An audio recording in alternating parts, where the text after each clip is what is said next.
CM గారు ఏదైనా దేశంలో ఒక రోల్ మోడల్, ఏదైనా ఒక ప్రపోజల్ పెట్టాయంటే మిగతా రాష్ట్రాలు కూడా ఆయన చూసి ఫాలో అయ్యే పరిస్థితి వస్తుంది.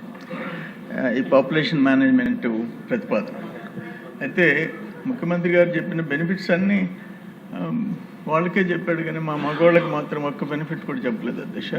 మేము కష్టపడుతున్నాం.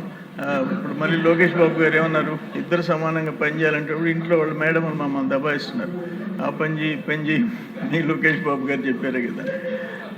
అధ్యక్ష నేనేమంటానంటే, నేను ప్రాక్టికల్గా చూసిన దాంట్లో ఈ పాపులేషన్ గిరిజన్స్ ఎస్సీస్ కొంచెం కంట్రోల్ చేసుకుంటారు.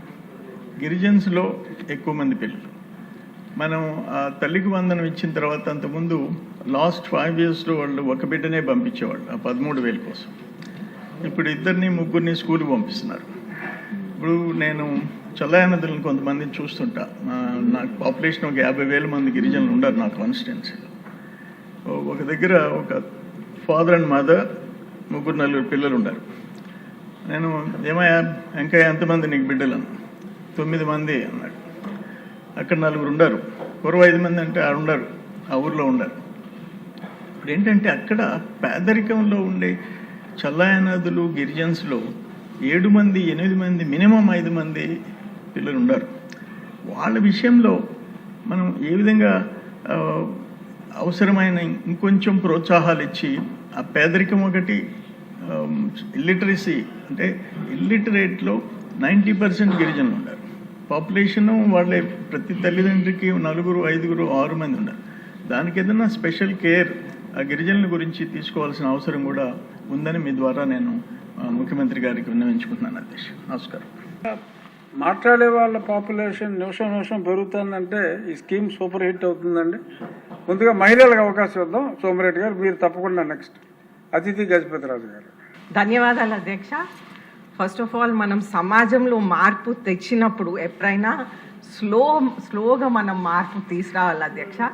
అయితే ఇప్పుడు కూన రవి గారు చెప్పినప్పుడు మనం ఎప్పుడైనా ఇప్పుడు 4వ సాటర్డే మనం ప్రజల్లోకి వెళ్తాం, అప్పుడు వాళ్ళు డెఫినెట్గా మమ్మల్ని అడుగుతారు మీకెంతమంది పిల్లలు ఉన్నారనేది.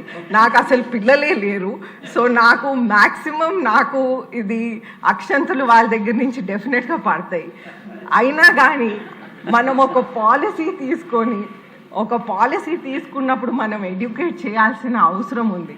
అయితే ఆ పాలసీ విధానంగా మనం ఎడ్యుకేట్ చేయాల్సిన అవసరం ఉంది. కానీ మార్పు అయితే ఎప్పుడైనా స్లోగా రావాలి. అలాగే థామస్ గారు చెప్పినట్లు మనకి IVF ద్వారా ఒకటేసారి 4 పిల్లలు కనేసి వాళ్ళు హెల్త్ బాగోకుండా ఆ విధంగా మనం కూడా మరీ స్పీడ్గా కూడా మనం వెళ్ళకూడదు. స్లోగా అందరినీ ఎడ్యుకేట్ చేస్తూ మెల్లిమెల్లిగా మనం మార్పులు తీసుకురావాలని నేను కోరుతా ఉన్నాను అధ్యక్ష మీ ద్వారా. ధన్యవాదాలు. అమ్మో వద్దు సార్, ఆయన ఆపడు సార్, మాట్లాడు. అక్కడ రవికుమార్ గారు మాట్లాడుతున్నారు. Very brief sir. అధ్యక్ష ఇంకా లేవకముందే మీరు బ్రీఫ్ అంటే ఎట్లా అధ్యక్ష? అంటే అధ్యక్ష, గౌరవ ముఖ్యమంత్రి గారిని నేను మనస్ఫూర్తిగా నిజంగా ఈ సభ ద్వారా అభినందిస్తా ఉన్నాను అధ్యక్ష. ఎందుకంటే భారతదేశంలో 30 రాష్ట్రాలు ఉన్నాయి, 6 కేంద్రపాలిత ప్రాంతాలు ఉన్నాయి. ఇంతవరకు ఒక రాజకీయ నాయకులంటే పరిపాలన సాగించడమే తప్ప రాబోయే తరానికి రాబోయే కాలంలో జరిగేటటువంటి మంచి చెడులను విశ్లేషణ చేసి ముందుగానే ఒక విజన్ని రూపొందించడం అనేటటువంటిది ఒకే ఒక్క వ్యక్తి భారతదేశ రాజకీయాల్లో ఉన్నటువంటి ఏకైక వ్యక్తి, అది మన గౌరవ ముఖ్యమంత్రి చంద్రబాబు నాయుడు గారు. అధ్యక్ష, నేను 1994లో మొట్టమొదటిగా మండలాధ్యక్షుడిగా ఎన్నికయ్యాను అధ్యక్ష. చంద్రబాబు నాయుడు గారు 95లో ముఖ్యమంత్రి గారు అయ్యారు అధ్యక్ష. అంటే ఆ రోజు అనుభవాలు చెప్తాను. ఆయన జన్మభూమి కార్యక్రమాన్ని ప్రారంభించారు అధ్యక్ష. 1 yearలో 4 times జనం మధ్యకి పంపించే కార్యక్రమం అధ్యక్ష. అప్పుడు ఆయన మాట్లాడేటటువంటి 2 అంశాలు ప్రధానంగా మాట్లాడేవారు అధ్యక్ష. ఎక్కడికి పోయినా సరే, ఒకటి HIV పైన మాట్లాడేవారు అధ్యక్ష, 2 జనాభా నియంత్రణ పైన మాట్లాడేవారు అధ్యక్ష.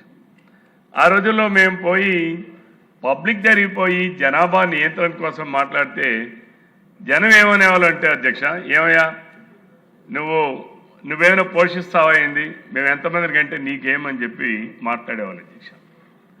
ఇప్పుడు జనం దగ్గరికి పోయి ఏమైనా జనాభా తగ్గిపోతూ ఉన్నారు, మీరందరూ కూడా 1, 2 నియంత్రణ అవుతున్నాం కాదు, 2కి మించి వెళ్ళాలి అని అంటే నువ్వు పోషిస్తావు అని చెప్పి ఇప్పుడు తిరిగి అడుగుతా ఉన్నారు అధ్యక్ష. ఇప్పుడు జనంలో ఉన్నటువంటి పరిస్థితి అధ్యక్ష. ఇక్కడ ఏంటంటే అధ్యక్ష, జనాభా తగ్గిపోవడానికి గల కారణాలు 2, 3 అంటే నేను ప్రాక్టికల్గా అంటే ఫీల్డ్లో చూస్తున్నటువంటిది నా అనుభవాలు చూస్తాను అధ్యక్ష. జెనెటిక్గా కొంతమంది ప్రాబ్లమ్స్ వల్ల కొంతమందికి పిల్లలు పుట్టడం లేదు అధ్యక్ష. రెండవది మహిళల్లో ఉండేటటువంటి ఇతర కారణాలు, మహిళలకు వచ్చేటువంటి కారణాల వలన కూడా పిల్లలు పుట్టేటటువంటి యోగ్యత లేకుండా పోతా ఉన్నారు అధ్యక్ష.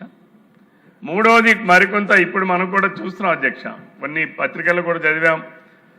మన ఇందాక డాక్టర్ గారు చెప్పారు, లివింగ్ రిలేషన్స్ అనేటటువంటిది కూడా మన దేశంలో కానీ ఇక్కడ కానీ ఏదైతే ఇతర పాశ్చాత్య దేశాల్లో ఉన్నటువంటి ఈ అలవాట్లన్నీ కూడా మనం అలవరుచుకోవడం వల్ల కూడా జనాభా తగ్గుతూ ఉన్నారు అధ్యక్ష.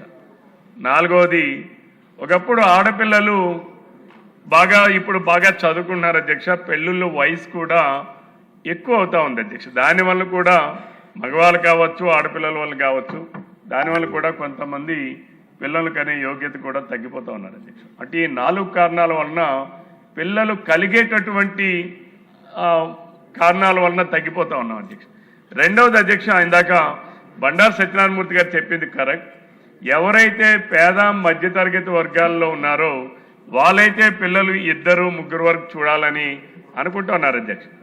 ఎవరైతే ఉద్యోగస్తులుగా ఉన్నారో, ఎవరైతే మేము ఆర్థికంగా బాగా ఉన్నాము, మేము చాలా బిజీగా ఉన్నాము అనేటటువంటి ఎవరైతే పాశ్చాత్య పోకట్లకి పోయేటటువంటి కుటుంబాలు ఏవైతే ఉన్నాయో అక్కడే జనాభా అనేటటువంటిది చాలా వరకు తగ్గుతూ ఉన్నారు అధ్యక్ష. కింద పేద వర్గాల్లో జనాభా ఉన్నారు. ఇప్పుడు ఉన్నటువంటి మెయింటైన్ అయ్యేటటువంటి 1.5 రేషియో ఏ వర్గాల్లో ఉన్నారని మనం కానీ సర్వే చేస్తే అధ్యక్ష, పేద మధ్యతరగతి వాళ్ళలో బాగానే ఉన్నారు అధ్యక్ష. ఏపీఎల్ అండ్ అబోవ్ ఏపీఎల్ ఏదైతే ఉన్నారో వాళ్ళల్లోనే జనాభా చాలా తక్కువగా ఉన్నారు అధ్యక్ష.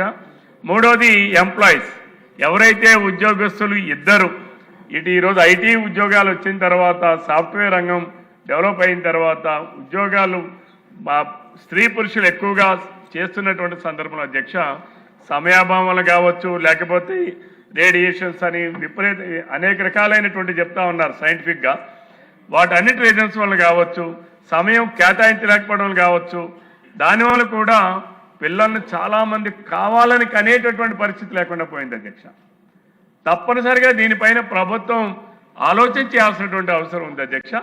ఎందుకంటే ఇప్పుడు ముఖ్యమంత్రి గారు తీసుకున్నటువంటి ఇట్స్ ఎ డ్రాఫ్ట్, ఇది ఈరోజు సమాజంలో ఒక చర్చకు పెట్టారు.